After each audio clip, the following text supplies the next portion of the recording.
जय जय श्री रघुवीर समर्थ. मनाचे श्लोक 3.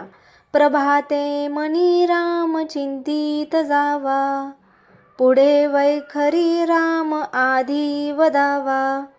सदाचार हा थोर सांडून येतो, जनी तो चितो मानवी धन्य होतो.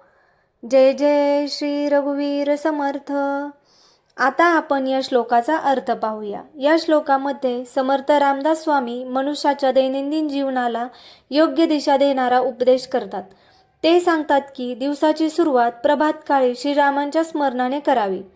सकाळी मन शांत आणि निर्मळ असते, त्यावेळी मनामध्ये श्रीरामांचे चिंतन केल्यास संपूर्ण दिवस सकारात्मकतेने आणि सद्विचारांनी भरलेला राहतो. पुढे समर्थ म्हणतात की मनातच नव्हे तर वाणीनेही प्रथम श्रीरामांचे नाव घ्यावे. वैखरी म्हणजे उच्चारलेली वाणी. विचार, वाणी आणि कृती या तिन्ही स्तरांवर श्रीरामाचे स्मरण राहिले तर जीवन शुद्ध आणि संयमित होते.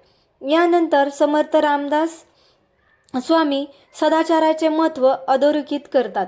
सदाचार म्हणजे सत्य, प्रामाणिकपणा, नम्रता, संयम आणि नीतिमूल्यांचे पालन.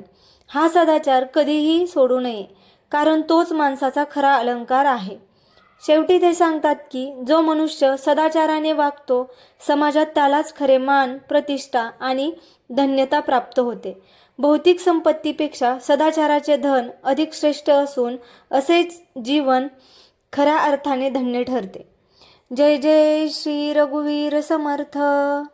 जय जय श्री रघुवीर समर्थ. जय जय श्री रघुवीर समर्थ.